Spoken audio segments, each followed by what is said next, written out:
کبھی غور کر کے تو دیکھو، ہر امت کو تمہارے سامنے اللہ نے رسوا کر دیا. یہ امت محمد، اس کو اللہ نے کسی کے سامنے رسوا نہیں کیا. ہم لوگ یہ بات کرتے ہیں کہ دیکھو جناب موسیٰ علیہ السلام کی امت پہ اللہ نے فلاں عذاب نازل کیا، جناب داؤد نبی کی امت پہ اللہ نے فلاں عذاب نازل کیا، جناب نوح نبی کی امت پہ اللہ نے فلاں عذاب نازل کیا. کہا ہر امت کو تمہارے سامنے رسوا کیا ہے، لیکن تم حبیب کی امت ہو، تمہیں کسی کے سامنے رسوا نہیں کیا. تم آخری امت ہو، تمہارے بعد کوئی امت نہیں آئے گی. کہا ساری امتوں کی افضلیت کا جو تاج تھا وہ تمہارے سر پہ رکھا ہے، یہ رکھا ہے محمد عربی کے صدقے سے. تو کہا جس نبی کے وسیلے سے، جس نبی کی نسبت کی وجہ سے اے امت محمد تمہیں سب نبیوں کی امتوں سے افضل کیا، ہم نے اس نبی کی وجہ سے تمہیں افضل بنایا. تو اس کی وجہ سے ہم کوئی بدلہ نہیں چاہتے، بدلہ چاہتے ہیں تو بس یہی کہ رسول اللہ کی آل سے مودت کرنا.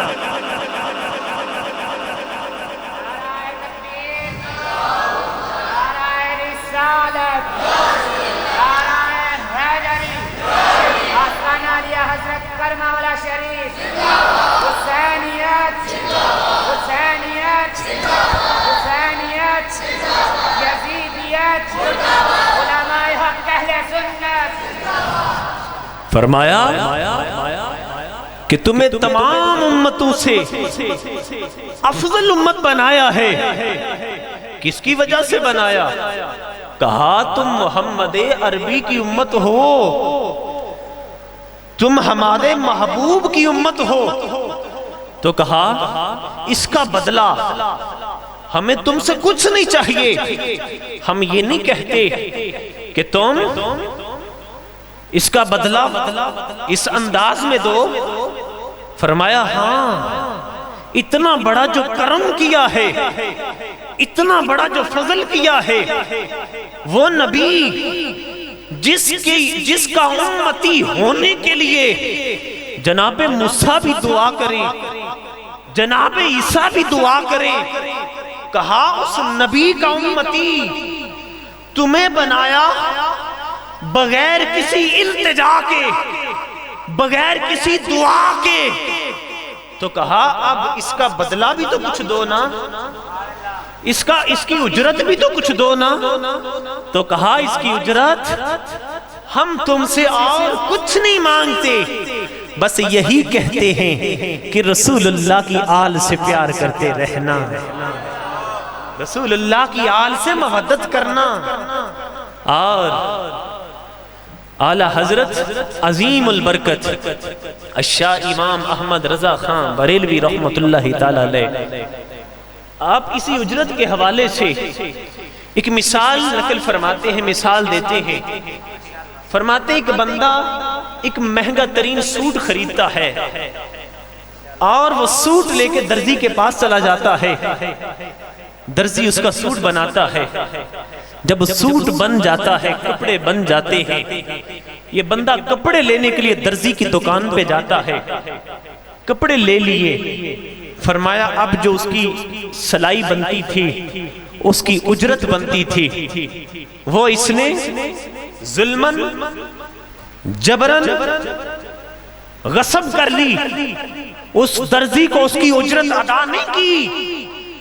فرمایا اب وہ کپڑے کہ جس کی اجرت اس بندے نے ادا ہی نہیں کی، فرمایا وہ کپڑے پہن کے جمعے کی نماز پڑھنے کے لیے آیا. جمعہ پڑھا. جمعے کی نماز پڑھنے کے بعد امام سے پوچھتے حضرت میں نے یہ جو کپڑے پہنے ہیں اس کی سلائی، اس کی اجرت میں نے جبرن ظلمن غصب کر لی ہے، اب مجھے مسئلہ بتائیں کہ یہ جو میں نے کپڑے پہنے ہیں اس کی سلائی، اس کی اجرت میں نے ادا نہیں کی، بتائیں میری نماز کامل ہے یا باطل ہے؟ میری نماز ہو گئی ہے یا نہیں ہوئی؟ تو فرمایا امام صاحب کہیں گے کہ یہ جو کپڑے تو نے پہنے ہیں یہ حرام ہیں، اس لیے کہ تو نے اس کی اجرت ادا نہیں کی۔ تو فرمایا تیری نماز مکمل نہیں ہوئی۔ تو کہا اگر وہ کپڑے جس کی اجرت ادا نہ کی جائے وہ پہن کے نماز نہیں ہوتی، تو کہا رسول اللہ کی اہل بیت کی محبت کے بغیر کلمے کا حق بھی ادا نہیں ہوتا۔ نعرہ رسالت، نعرہ حیدر، حسینیت، حسینیت، جدیدیت، جدیدیت، آستان علی حضرت کرمہ رسولی۔ کہا اگر کلمے کا حق ادا کرنا ہے تو رسول اللہ کی اہل بیت کے ساتھ مودت کرنی ہوگی، رسول اللہ کی اہل بیت کے ساتھ پیار کرنا ہوگا۔ اور پھر دیکھیں یہ گھرانہ جو رسول اللہ کا گھرانہ ہے یہ گھرانہ خدا کا محبوبی گھرانہ ہے، اللہ اور اس کے رسول کا جو محبوب گھرانہ ہے وہ رسول اللہ کی اہل بیت کا گھرانہ ہے۔ دیکھیں غزوہ خیبر کے موقع پہ کئی دن گزر گئے، قلعہ خیبر فتح نہیں ہوا۔ اب حضور کیا فرماتے ہیں؟ لَأُعْطِيَنَّ الرَّایَةَ غَدًا رَجُلًا يَفْتَحُ اللَّهُ عَلَى يَدَيْهِ۔ کہا کل جھنڈا اس کے ہاتھوں میں دیا جائے گا جس کے ہاتھوں پہ اللہ نے فتح لکھی ہے۔ اور پھر دیکھیں حضور اس کی نشانی کیا بتاتے ہیں؟ فرمایا اس کی نشانی یہ ہے یحب اللہ ورسولہ ویحبہ اللہ ورسولہ۔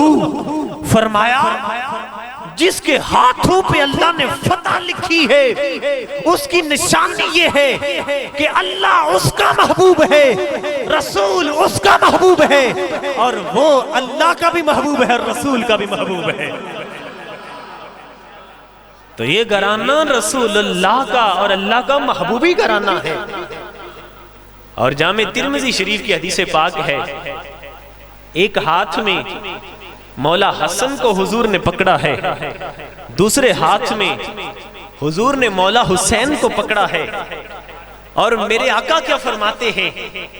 کہا من احبنی، کہا جو مجھ سے پیار کرتا ہے، جس کا میں محبوب ہوں، کہا جس کا محمد محبوب ہے، کہا فقد احب ہذینی، تسنیہ کا صیغہ ہذینی، کہا جس کا میں محبوب ہوں اسے چاہیے حسن کو بھی محبوب رکھے، حسین کو بھی محبوب رکھے۔ اور پھر یہاں پہ بات ختم نہیں ہوتی، حضور فرماتے ہیں وَأَبَاهُمَا وَأُمَّهُمَا، جس کا محبوب محمد ہے کہا اس کو چاہیے وہ حسن کو بھی محبوب رکھے، وہ حسین کو بھی محبوب رکھے، حسن و حسین کی ماں اور باپ کو بھی محبوب رکھے۔ کہا جن کے محبوب یہ 5 تن پاک ہوں گے، کہا کان معیا فی درجاتی یوم القیامہ، کہا قیامت کا دن ہوگا، کوئی کسی کے ساتھ ہوگا، کوئی کسی کے ساتھ ہوگا جس کے محبوب 5 تن پاک ہوں گے، کہا ان کا حشر محمد مصطفیٰ کے ساتھ ہوگا۔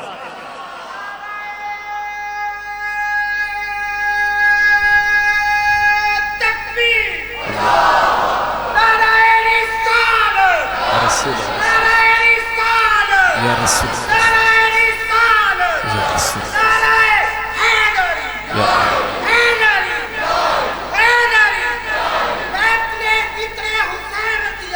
زندہ، کہا جن کے محبوب یہ پنج تن پاک ہوں گے. کہا ان کا حشر محمد مصطفیٰ کے ساتھ ہوگا. اور کہا یاد رکھنا میری اہل بیت کبھی قرآن سے جدا نہیں ہوں گے. کہا لن تضلوا بعدی، میرا وصال ہوگا، میرے بعد قرآن بھی دنیا میں رہے گا، میری اہل بیت بھی دنیا میں رہے گی. کہا جس کا تعلق قرآن سے بھی ہوگا میری اہل بیت سے بھی ہو. کہا لن تضلوا بعدی، میرے بعد وہ ہرگز گمراہ نہیں ہو سکے گا. یعنی گمراہ وہ ہوگا جس کے ہاتھوں سے رسول اللہ کی آل کا دامن چھوٹ جائے گا. اور پھر کہا وَلَن يَتَفَرَّقَا، کہا قرآن اور اہل بیت ایک دوسرے کے ساتھ رہیں گے. کہا یہ ایک دوسرے سے ہرگز جدا نہیں ہوں گے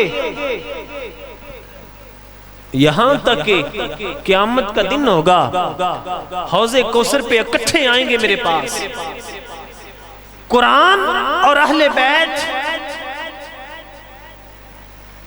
دو چیزیں اکٹھی اس وقت رہ سکتی ہیں جب دونوں کا مقام ایک ہو. جب مقام ایک نہ ہو تو دو چیزیں اکٹھی نہیں رہ سکتی. کہا یاد رکھنا جس طرح قرآن افضل ہے اسی طرح رسول اللہ کی آل افضل ہے. جس طرح قرآن عظیم ہے اسی طرح رسول اللہ کی آل بھی عظیم ہے. کہا جس طرح قرآن پاک ہے اسی طرح رسول اللہ کی آل بھی پاک ہے. کہا فرق اتنا ہے، قرآن کے بارے میں کہا لا یمسہ الا المطہرون، قرآن کو چھونے سے پہلے تیرے بدن کا پاک ہونا ضروری ہے. کہا اہل بیت پاک سے نسبت سے پہلے یاد رکھنا قرآن سے تعلق اس کا بنتا ہے، قرآن کو وہ چھوتا ہے لا یمسہ الا المطہرون، جس کا وضو ہو وہ قرآن کو چھوتا ہے.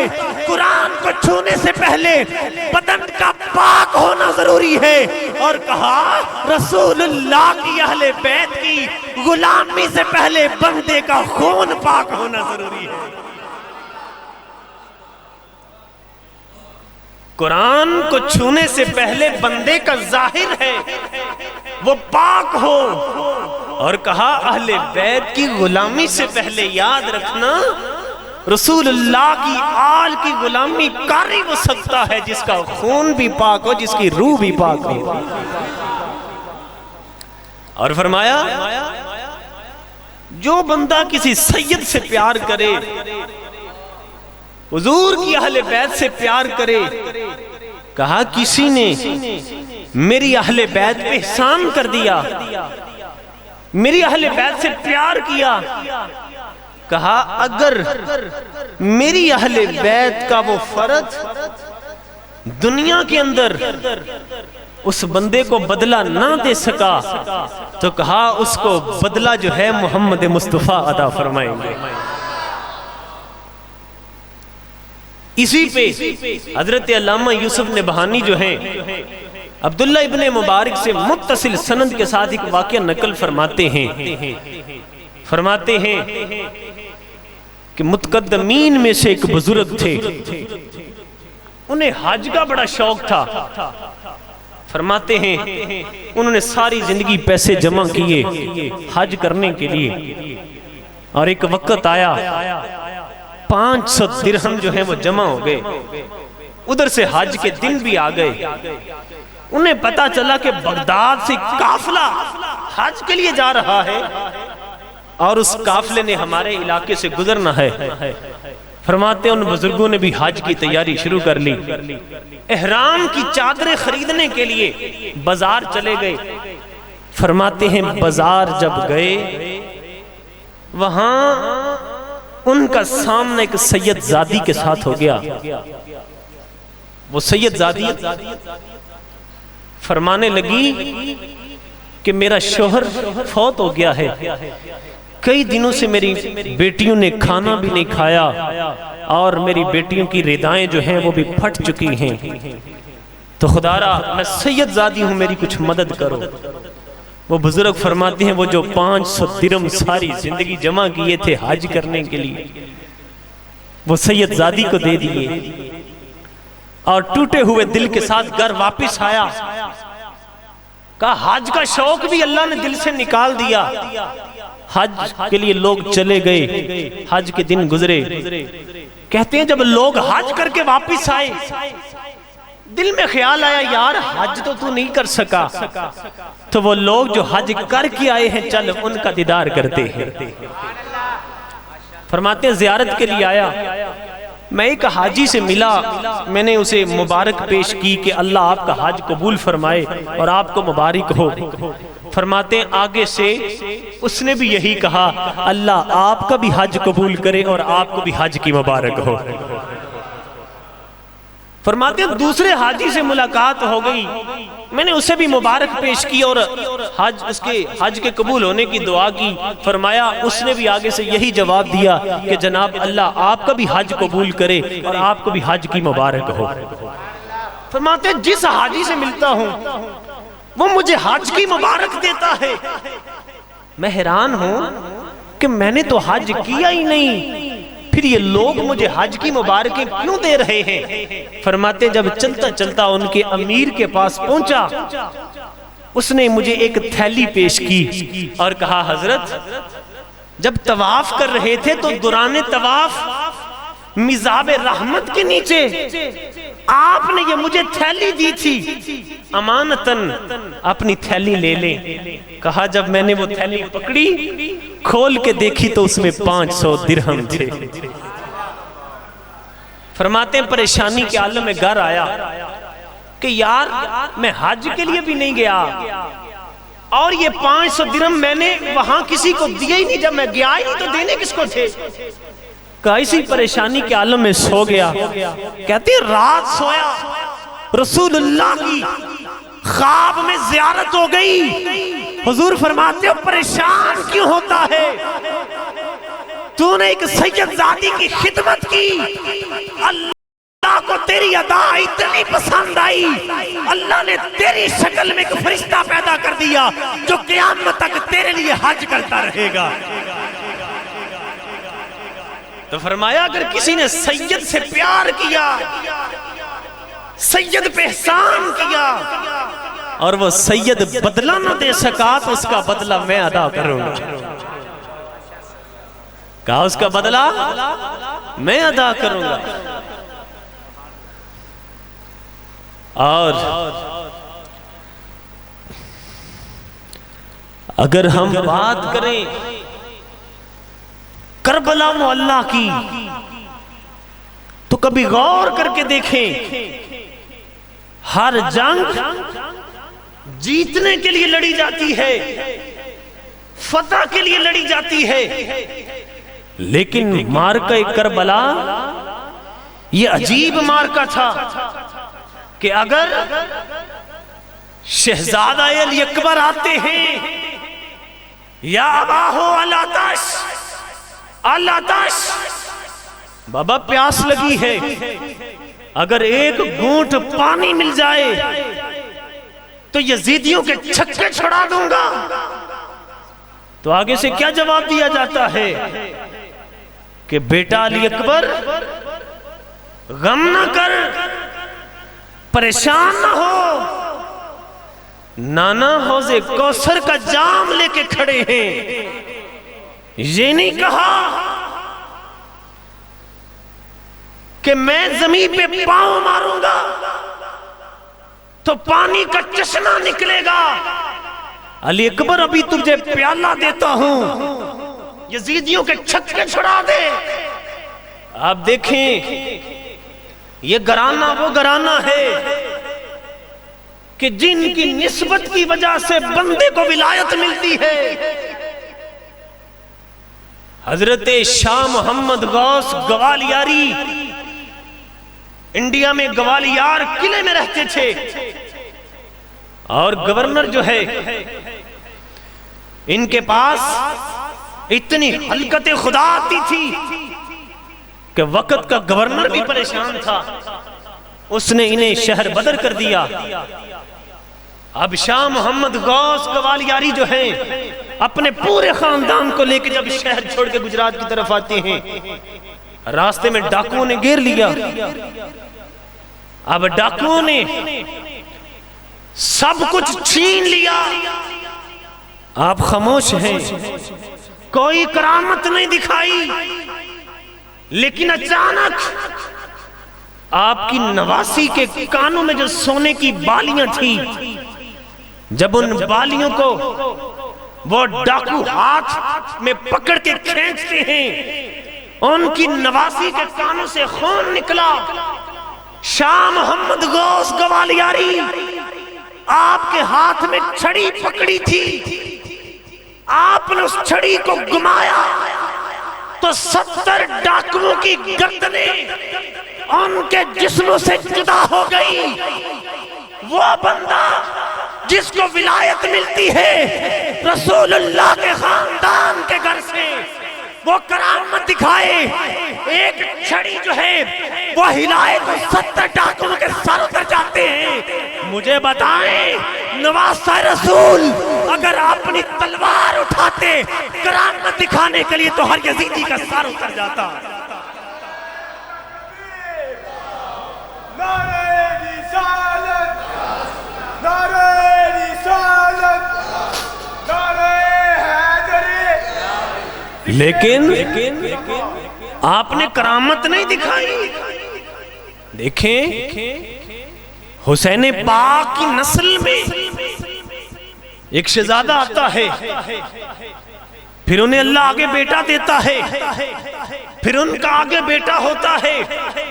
حسین پاک کی نسل میں نسل چلتی جاتی ہے، چلتی جاتی ہے، تقریباً کئی واسطوں کے بعد مولا حسین کی نسل میں ایک شہزادہ آتا ہے جس کا نام خواجہ غریب نواز ہے، خواجہ معین الدین چشتی ہے۔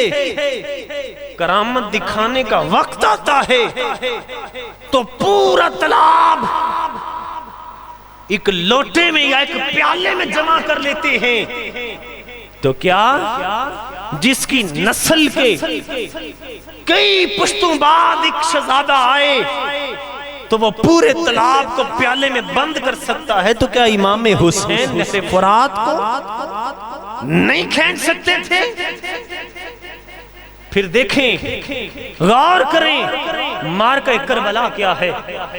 شہزادہ علی اکبر آتے ہیں تو آپ فرماتے ہیں بیٹا نانا حوض کوثر کا جام لے کے کھڑے ہیں، یعنی اگر چاہیں تو یزیدیوں کے چھکے چھڑا سکتے ہیں، لیکن نہیں، یہاں پہ شہادت دینی ہے، یہاں پہ شہید ہونا ہے۔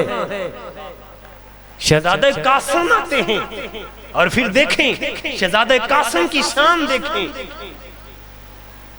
جب آپ شہزادہ علی اکبر کی شہادت سے پہلے حضرت قاسم آتے ہیں، مولا حسن کے بیٹے ہیں، آگے کہا چاچو جان مجھے اجازت دیں، میں یزیدیوں کے ساتھ لڑنا چاہتا ہوں، جام شہادت نوش کرنا چاہتا ہوں۔ آپ نے فرمایا قاسم تو میرے نانا کی تصویر ہے، میں تجھے کیسے اجازت دے سکتا ہوں؟ حسین تجھے کبھی اجازت نہیں دے گا۔ اب حضرت قاسم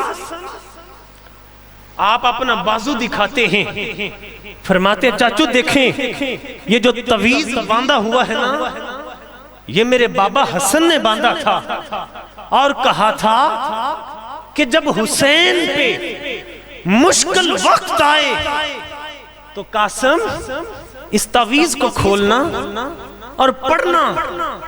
اب تویز کھولا، اوپر لکھا تھا قاسم جب حسین کربلا میں آئے تو علی اکبر سے پہلے تو اپنی شہادت پیش کرنا، علی اکبر سے پہلے تو جام شہادت نوش کرنا۔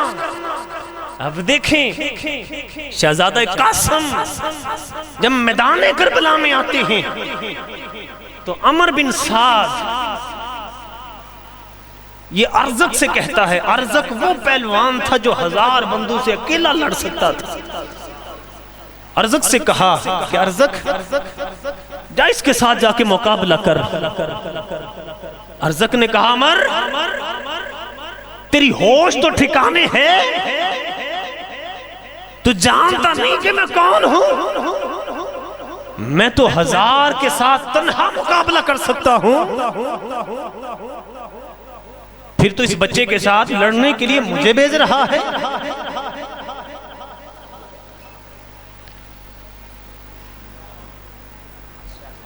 کہا پھر تو اس بچے کے ساتھ لڑنے کے لیے مجھے بھیج رہا ہے؟ ارزق 1000 بندوں سے تنہا مقابلہ کر سکتا ہے اور تو قاسم کے ساتھ لڑنے کے لیے مجھے بھیج رہا ہے؟ عمر بن سعد نے کہا او ارزق تو دیکھ رہا ہے کہ قاسم بچہ ہے، کیا بھول گیا ہے کہ اس کی رگوں میں شیر خدا کا خون ہے؟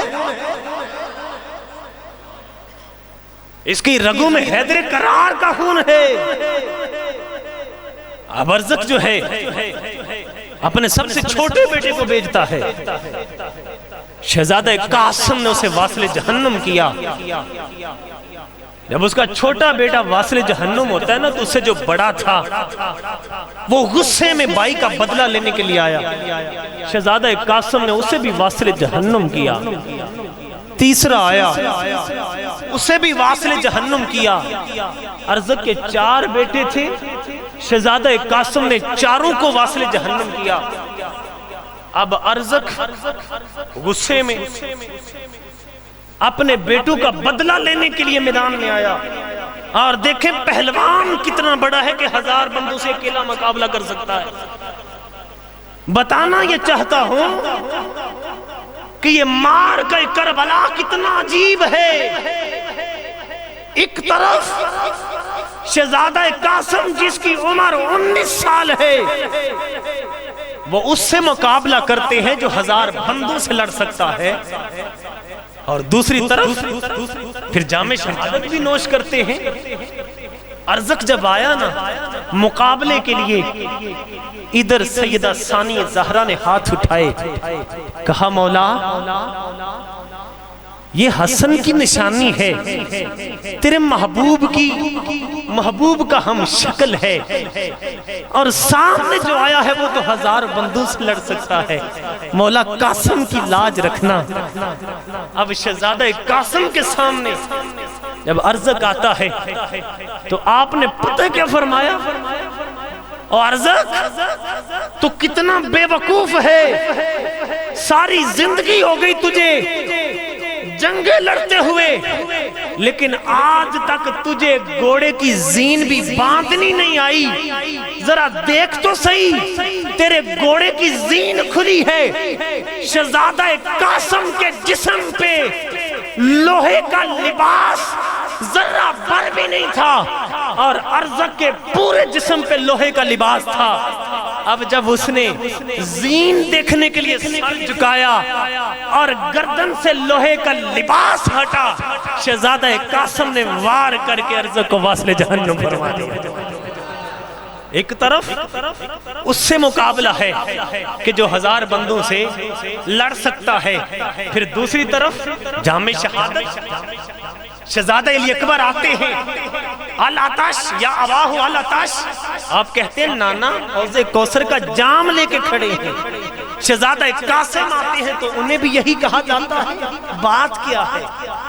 ارے یہاں پہ جنگ فتح نہیں کرنی بلکہ شہادتیں دینی ہیں۔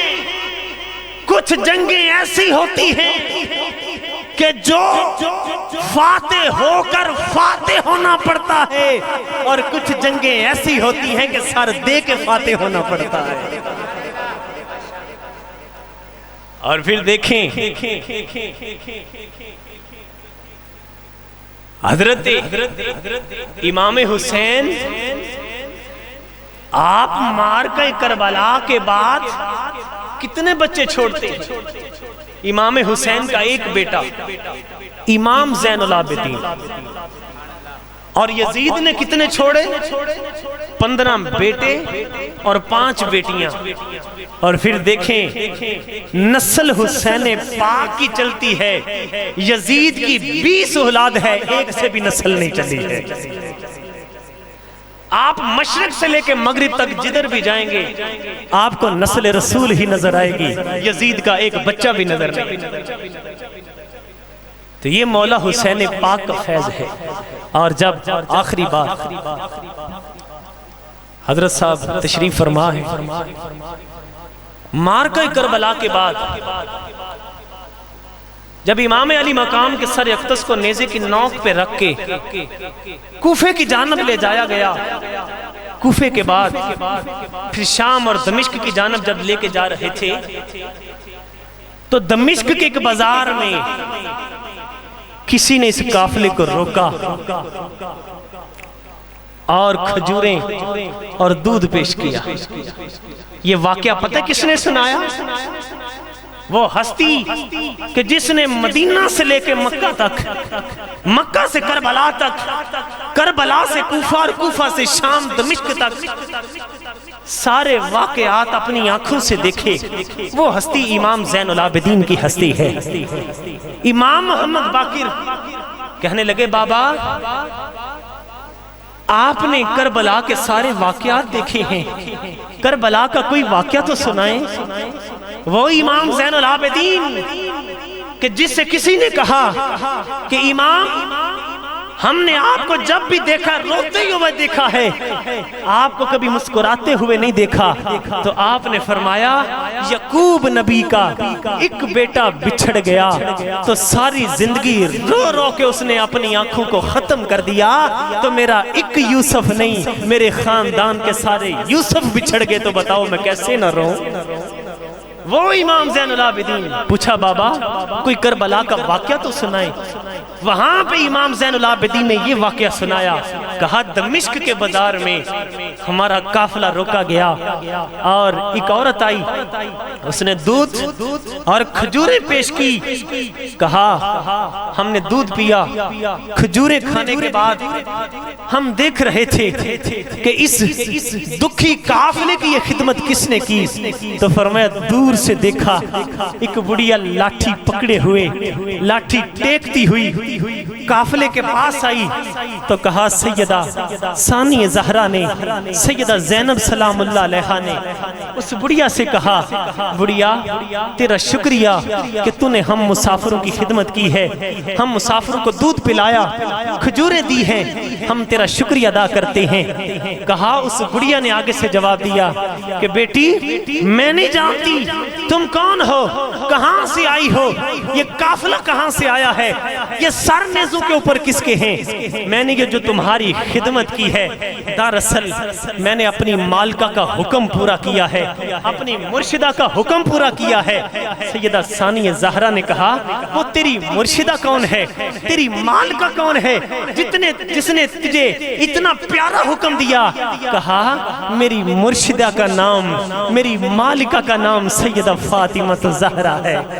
کہا میری مالکہ کا نام فاطمہ ہے، اور ایک وقت تھا میں سیدہ زہرا کی باندی تھی، سیدہ زہرا کی نوکرانی تھی، سیدہ زہرا کی خادمہ تھی، اور سیدہ زہرا نے جب مجھے فارغ کیا، وداع کیا، تو مجھے کہا فضا یاد رکھنا ایک وقت آئے گا تیرے مقام کے قریب سے ایک دکھی قافلہ گزرے گا، اس قافلے کی خدمت کر دینا، اس قافلے سے پیار کرنا۔ کہا میں نے تو اپنی مالکہ کا حکم پورا کیا ہے۔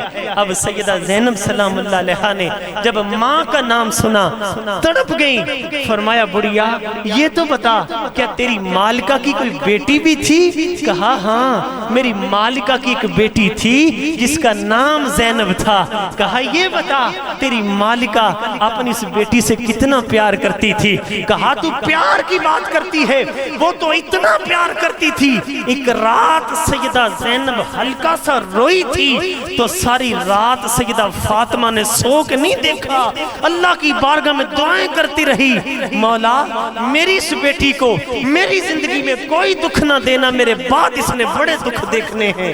کہا وہ سیدہ فاطمہ الزہرا، اب سیدہ زینب سلام اللہ علیہا نے اس بڑیا سے کہا، اے بڑیا ہم مسافر ہیں، بتا اس سفر کے عالم میں ہم تیرے لیے کیا دعا کریں، تجھے کچھ دے تو نہیں سکتے، تیرے لیے دعا کر سکتے ہیں، اللہ مسافروں کی دعاؤں کو قبول کرتا ہے۔ وہاں پہ بڑیا نے کہا، بیٹی اگر مجھے کوئی دعا دینی ہے تو بس یہ دعا دے دے، میری مال کا سیدہ فاطمہ کے 2 بیٹے تھے، ایک کا نام حسن تھا دوسرے کا نام حسین تھا، بس دعا دے دے مرنے کے بعد میں حسن و حسین کا دیدار کر لوں، مرنے سے پہلے حسن اور حسین کو دیکھ لو۔ وہاں پہ سیدہ زینب تڑپ گئی اور فرمایا، بڑیا اللہ نے تیری دعا کو قبول کر لیا ہے، حسن پاک کی شہادت تو پہلے ہو گئی، وہ سامنے دیکھ جو نیزے پہ سر ہے وہ مولا حسین کا سر ہے۔ جب یہ اس بڑیا نے سنا، چیخ ماری، اللہ کی بارگاہ میں دعا کی، مولا گلہ تو کوئی نہیں کرتی، بس یہ آرزو ہے، ایک بات ہے، یہ دن دکھانا تھا تو اس دن کو دیکھنے سے پہلے مجھے موت کیوں نہیں آ گئی۔ وہاں پہ اس بڑیا کا وصال ہوتا ہے، وہاں پہ سیدہ ثانیہ زہرا نے امام زین العابدین کو آواز دی، کہا بیٹا سجاد اس بڑیا کا نام کربلا کے شہیدوں میں لکھ۔ کہا پھوپھی جان اس کا نام کربلا کے شہیدوں میں کیوں لکھنا ہے، یہ کربلا میں نہیں آئی، اس کے بچے 3 دن پیاس سے نہیں تڑپے، پھر اس کا نام کربلا کے شہیدوں میں کیوں لکھنا ہے۔ کہا بیٹا آج تیری پھوپھی یہ فیصلہ کرتی ہے، قیامت تک جو بھی حسین کی محبت میں دنیا سے جائے گا، کل قیامت کے دن وہ شہیدان کربلا میں اٹھایا جائے گا۔ کہا آج تمہاری پھوپھی یہ فیصلہ کرتی ہے، قیامت تک جو بھی حسین کی محبت میں دنیا سے جائے گا وہ کل قیامت کربلا اللہ کے شہیدوں میں اٹھایا جائے گا۔